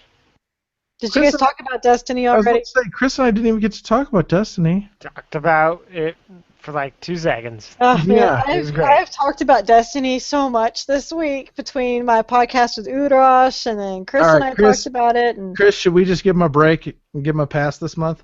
Because Lord knows we'll probably be playing this I know again you next guys month. have been playing Destiny and you guys think it's amazeballs and No. I think the campaign is a drastic improvement. I'm not going to say that it's amazeballs because I haven't played anything past the story, honestly. No. All right. So we'll talk about it. Okay. All right. Let's can give make it, it Chris. quick. Let's give it a 3-minute time limit. So Bungie has actually brought in story, which I think is. Whoa! I know. Yeah, I know. It's some crazy witchcraft, and it's actually very amusing. I think they should have given Nolan North. Or Nathan Fillion. They Well- should. I really want a Nathan Fillion ghost. Yeah, because well, really, he's much better as opposed to Nolan North as far as this. And Right, I and don't actually know- that was one criticism I had of the campaign itself, which was they banked too much on, like, instead of it being like pure raw storytelling, they banked a lot on just Nathan Fillion's charm, being able to get them past deficiencies in the story. Like him And- just throwing in some quippy little one-liner. Yeah, to get out and of it. that actually carries on to subsequent stuff after you've done. So no shit. Well, that's good. I mean, I enjoy it, but I feel like after 2 or 3 times through it, I'm just be like, yeah, we get it. You're cute. no, he's actually pretty good. Okay. Nathan Fillion is actually a really good voice actor. In Oh this no, game, as I'm not opposed to- criticizing him. I'm just saying that I feel like the writing would get kind of tarnished after a while. My biggest complaint as far as the Taken King is that while yet our biggest complaint before this was that there wasn't enough to do. It didn't feel like there was enough to do. Now it seems like there's too much to do. Jesus Christ, we're never happy, are we? no, gamers are not happy. We are never, but at Oh the- damn, there's too much shit to You do. should see the user reviews on Metacritic. Holy shit! Oh, I know. Udarash and I actually went over that, and we were just like, these guys, just a bunch of fucking. I haven't looked at the Metacritic things, but it's 2.9, I think, is what I saw last. I've seen a lot of people saying that Bungie didn't charge enough for the Taken King, and I can, to one aspect, I can agree with that because there is so much shit. There is so much content Mm-hmm. as far as the Taken King is concerned. But a lot of that is just by virtue of the ways that they've redesigned the story and the leveling mechanics and everything else. Where it's like, yeah, there's a lot of stuff, but a lot of that stuff is replaying stuff that you've already played, just doing it at a slightly different permutation of it. No, because you obviously haven't played it as much as I have, and that's true. The leveling mechanic is you can basically do a lot off of strikes, but there are so many quests. Like, you are bombarded with quests. Everything that you do is related to a quest, and it gets That's a good thing. No, because some of those quests are 12 steps long, and it becomes a pain in the ass. But when you go through those quests that are 12 steps long, there's normally a pretty good payoff at the end of them. No, because you can do the strikes. I know this because strikes are different. Strikes are a little bit different. You can do the strikes, and within about 10 strikes, you have gear that's way better than what you could do on the 12-step quest. Mm-hmm. And those quests take you a lot longer than it takes you to do 10 strikes. We're at 2 minutes. Yep. So, thank you, Carrie. I appreciate that.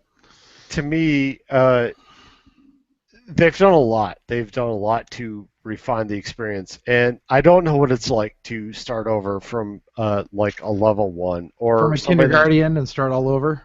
Somebody that doesn't have the Taken King expansion, so they're not getting this new content. But at the same point, these quests they're very much, you have to have a fire team, you have to have people to play with, and it's much like. That's great. They're fostering the community that they want to build instead of just focusing on the ones that are just solitary. But those people they finally made it an MMO. Well, no, I think pretty much at this point they've said, yeah, we get it. We're making a light MMO and just cop to it. So this sounds like a game I don't really want to play then if you have to play with other people. Carrie, you kind of once you hit 30, once you get to that end game content, you really do have to have people to play with, because at this point there are things that I'm doing that I'm like, no, unless I have my brothers to play with, because I know that we already have an automatic fire team, I won't do it because it doesn't make any sense for me. You don't want to play through it with me? You're on like once a week. Dude, my light level is already 283. So all right, I'm not doing this again. I'm just not. However, yes, I will get caught up. Don't worry. Hey, great. You can catch up next week when I'm away in Colorado. But and so I guess to cut off this conversation because we hit our time limit. If you want to hear my thoughts, probably here and then. When is this posting? Tomorrow. Okay, so next week, keep your eyes over on actiontrip.com. I will be one part of the two-headed review that is going up for the Taken King, with Udrush and I actually both covering the game. So should be interesting. I don't even know how that review is going to come together yet, so bear with us. But rest assured that I will have my thoughts in that review as well. Well, I'll sum it up like this. I think the Taken King is a great expansion. If you didn't like Destiny 1.0, you'll definitely like Destiny. I don't know what this is called, but it's Destiny 2.0. I think it's 2.0. It feels like 3.0. No, it's Destiny. It's a big evolution. That's very great, guys. No, I mean, Destiny's come a long way. Ross, are you really going to sit there and yawn? Tell us more about League of Legends. I haven't talked about League of Legends I know. at all on this podcast at all. So Destiny has definitely come a long way. They're definitely starting to embrace. Bungie is definitely bringing in the RPG MMO elements, and they're bringing that into the game, and they're definitely giving us a lot of shit to do. Mm-hmm. And it's been a lot of fun. Obviously, me and my brothers have been having a lot of fun playing the game, and we've done a lot of it. So I really look forward to seeing what the raid is going to do tomorrow. Me too. Sadly, I can't play it because I don't have enough people to play it, and I don't have Rush and I time are to play actually it. going to be trying to play it this weekend. I have no idea whether we're going to be able to get through it or not, but we're going to give it a try. You probably won't because you need at least 3 to 6 people.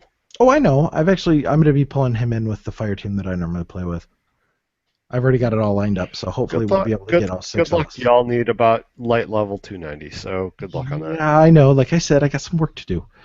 But either but- way, though, Chris, I think we need to do another corner of randomness at some point. Great. So, Oh, be that way, why don't you? no, it'll be about 3 to 4 weeks.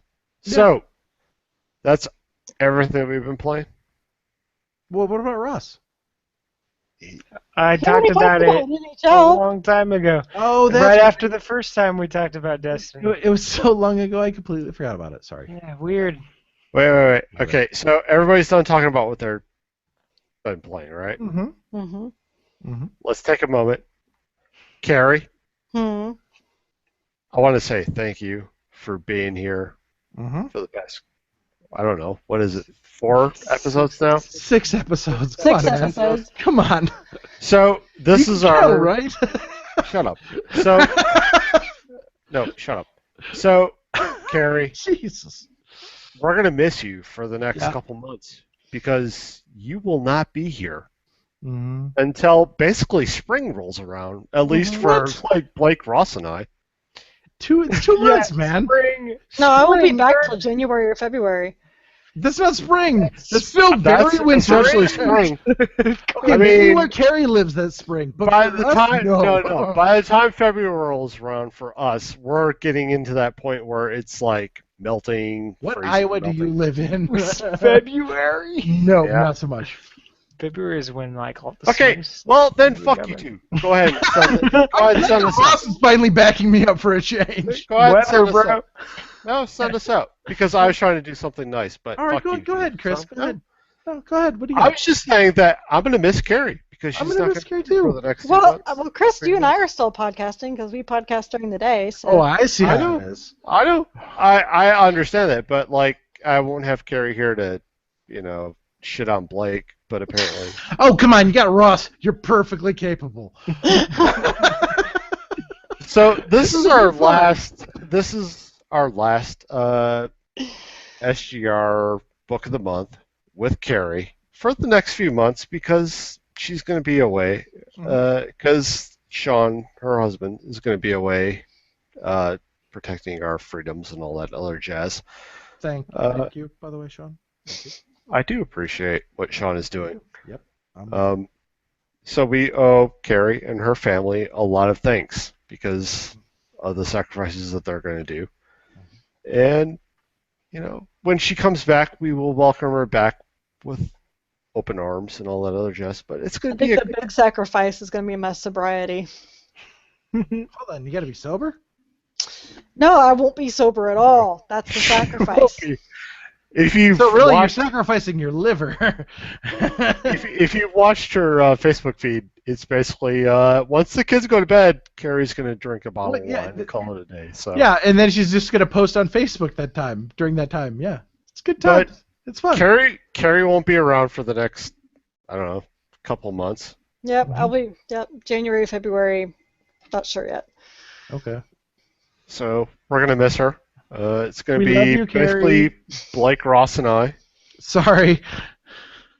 So, yeah, sorry. Oh my But- gosh, I won't have an ally against all this Destiny talk. Sorry, man. It's all right, Ross. If it makes you feel any better, they haven't announced the next. Ross, they haven't announced the next expansion pack yet. We're barely getting through this one. Most likely, there won't be anything else for us to talk about Destiny-wise. Well, Right? you guys will have to let me know what books you guys pick. Mm-hmm. I'm You gonna not play them gonna along? play You're not gonna listen to the show. What? No, Yeah. I'm just saying. I want to know so that if I'm interested in it, I might play it anyway. And then email in your feelings on it. Yeah, maybe All right. I'll phone in my feelings, I like it. I expect a written report on my desk on Monday. except for Until Dawn because fuck that. I see how it is. So I'm doing it now. You're doing what now? Oh, Until Until Dawn. Dawn I now. was like, is he fucking that now? I was What about is to he say. doing That's now? what I was getting at. I was like, is he forcing intercourse on a video game? What is happening here? All right, Chris, get us out of here. No. Carrie, Oh, jeez. All right. take us So, home for the last time. She's not dead! She's not dead! I'm not lying. Christ! I It's didn't 3 say she months was dead. off! She's gone for the next. Jeez. She may not be Anyway. dying, but she's dead to us. Wow. Wow. Wait. I You know what? I give up. day. You know what? I can end this right now. All I gotta do is hit this. Stop. I think this took a darker turn than Vanishing of Ethan Carter in the first Yeah, like, no 2 kidding. minutes of the I'm game. just waiting for them to light the whole fucking place on fire at this point. Come on. Yeah, like the legs are already off. Yeah, exactly. I will end this right now. All right. Chris? Okay, well, all right, No, fine. Carrie, Do the outro. Carrie, do the outro. Follow us on Twitter at our. Do you have recommendations for books of the month that are not horror, that are not MOBAs, that are not racing games, But are not shooter MMOs. that are not Destiny? That for the next 3 months that are not games that Carrie would play. It's like in the future, if you have recommendations, feel free to send them to us. I know I'm hoping by the time I get back, the 5th episode of Life is Strange will be out. Then I can ask everybody to do Life is Strange because that is amazing. Oh, Blake, you will love Life is Strange. Oh, will I? Okay. You will love it. All right. Yeah. I trust your judgment. What now? Yeah. My sister keeps telling me to play it. All right. Yeah, Life is Strange is fan-freaking-tastic. It's probably one of the best point-and-click adventure games. I think it beats most of Telltale stuff. Yes, I said it. Wow. What? Shots fired. Damn it, Chris. Yep.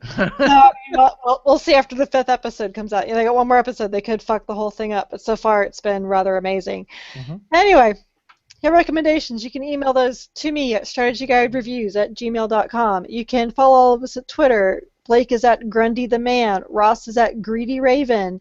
Chris is at Starvin. I am at Crunchy Chocobo. And the site is at Strategy Reviews. And we will see you guys Halloweenish, or they will see you Halloweenish, as they discuss Until Dawn. Ooh. God damn it, Ross! God damn it, Ross! Fucking A! That was amazing. This is why we can't have nice things. All right, Chris, hit the button. And with that, we are out. Peace.